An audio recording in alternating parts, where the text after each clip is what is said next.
the notion that young people aren't capable, can't do it, I just think is just so wrong. We can't just leave politics to the politicians. But I think there is a sense for me of trying to do good. Sounds like I'm in the Miss World competition.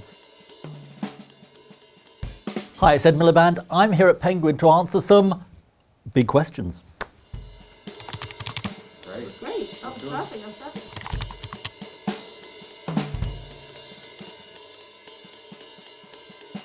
Climate change is not a hoax. Climate change is real. The climate crisis is real. I think people should just listen to the scientists. And we know that 90-something% of the scientists tell us that the climate crisis is real. The overwhelming majority of scientists. And we know the world has warmed by about 1 degree centigrade since the Industrial Revolution. And we see extreme weather events all around the world. And we know those events are more frequent and more intense as a result of the warming that we have inflicted on the planet.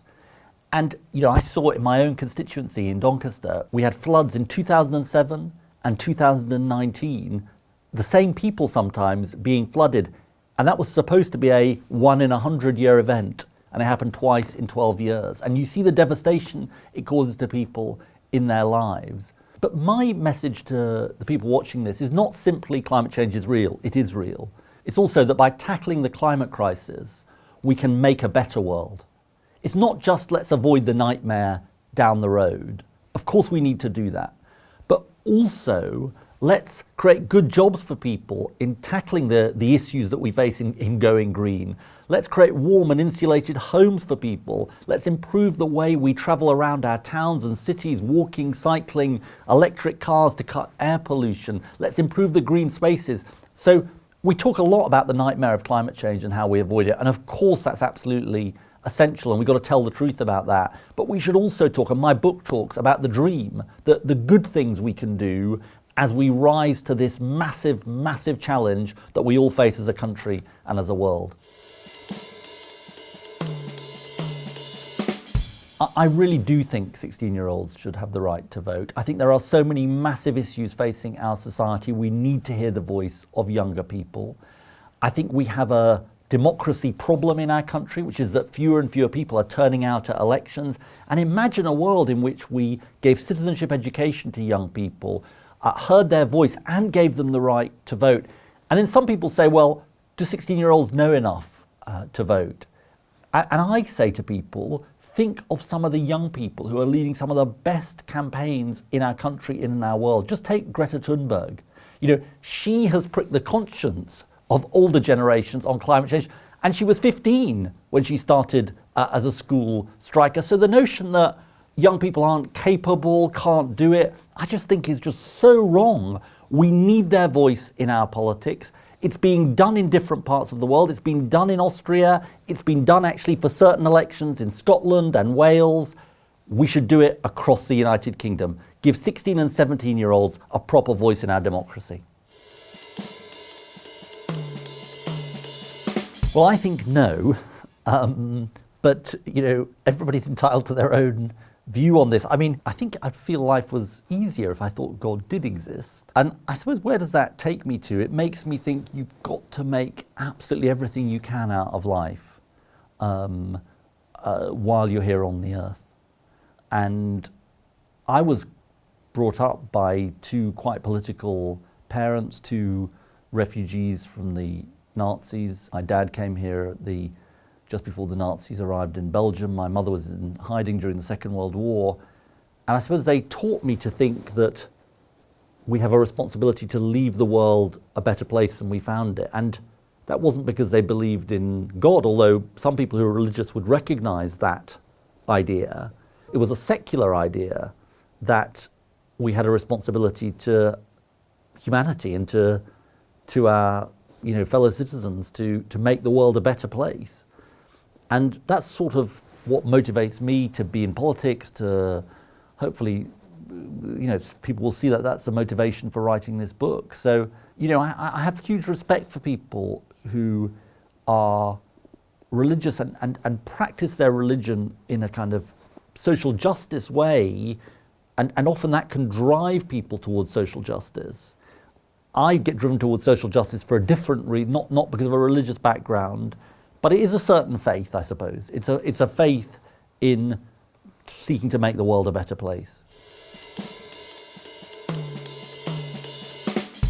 Change is driven by politicians, but it's also driven by people. And part of the central argument of my book is we can't just leave politics to the politicians. Now, maybe it's a bit of an odd thing for a politician to say, but when I look at the big things that have changed in our society and indeed our world over the last century, whether it's the creation of the NHS or LGBT rights or the end of apartheid in South Africa or the fall of the Berlin Wall, those changes were, of course, to some extent driven by politicians, but as much, if not more, they were driven by people.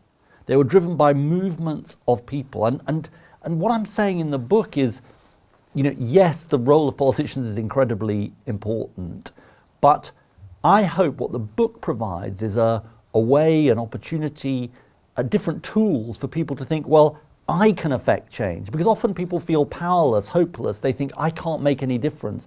And I want to say to people, you can make a difference, whether locally, in your area, nationally, internationally. People can join together and enact change. And there are just so many inspiring examples that I've come across in writing the book about the way in which people are making change happen, whether it's the people fighting for a $15 minimum wage in the United States, the people getting their institutions to, like universities and others, to no longer invest in fossil fuels, whether it's the people locally across the UK who are finding ways through their local authority, through the institutions they work for, of making sure people are paid a living wage. There are just so many different ways in which change can happen, and it's not all about national politicians or voting in the right people. It's actually about what we can do as people to make change happen. I think tech is a force for huge good in our society. I see it with my own kids. They look at me quizzically when I talk about the fact that when I was growing up, there were 3 or 4 channels on television, no internet. They think that's literally like the Stone Age for them. And tech is incredibly enlightening, opens up huge vistas for people that would not otherwise have been there, can help encourage social movements, people to get together, people to meet other people. It's just extraordinary range of things. And frankly, we've seen during the last year or so of coronavirus, as we've been locked down, that tech has been absolutely crucial in us allowing us to function, to see friends, relatives, and so on. So tech can definitely, and is definitely, a force for public good. But big tech, like any big company, if it becomes too powerful, companies like Amazon or Facebook, then it can have a negative impact on our society. For example, if they gobble up all their competitors and they're the only force around, they're the only company people can essentially turn to, that kind of power can be used not in the public interest, but against the public interest. And we can also look to our history, because in the past, when companies have got too big, for example, in the United States, the railroad companies or the oil companies, then government intervened to make sure they weren't too big, so powerful that they weren't any longer accountable, that they worked against the public interest. So tech definitely can be a force for good, is a force for good, but government needs to play its proper role. Well, I'm a real enthusiast for the concept of the universal basic income. What is it? It's the idea that every person in our society, poor, rich, or middle income, deserves a basic foundation, no questions asked, on which to stand. And the advantage of that, the idea is that it gives people real freedom to decide how to lead their own lives. And you see springing up across the UK and across the world lots of trials and pilots of this idea. Now, it's not going to happen anytime soon. It is very expensive, but it deserves to be tried out. It deserves to be tested out to see what it can do for our society. Now, you might then think, well, if it's not going to happen anytime soon, is there any point in debating it? I think there is, but there's also things we can do in the shorter term. In the book, I talk about the idea of a universal social inheritance, if you like, somewhat a step along the way. It's the idea that at the age of, say, 18, Every citizen in the country gets given a certain lump sum of money, again, giving them a foundation on which to stand, to start a business, to save for a rainy day, to save for a house, because we know that having that kind of asset can make a huge difference to people. And both of these ideas share this in common, which is the idea that every citizen deserves a share of our nation's wealth and deserves to share in the wealth of the country. So universal basic income, universal social inheritance, they're both really, really interesting and important ideas, and they deserve to be debated, and that's what the book is trying to do. I suppose I think the meaning of life is to be happy, to try and be happy, to seek to enjoy as much of life as you can, but also hopefully make a difference to your fellow human beings, and to feel proud of trying to, in my case, trying to make the world a better place. And the thing is, you can make the world a better place in very different ways. I mean, you can do it with daily acts of kindness. You can do it with hopefully trying to make a difference in politics. Doing good with family, friends, and others that's for me the meaning of life. So there's so many things that life can mean for people, but I think there is a sense for me of trying to do good. Sounds like I'm in the Miss World competition. You can get my new book, Go Big, by clicking on the link in the description below. Thank you so much for watching.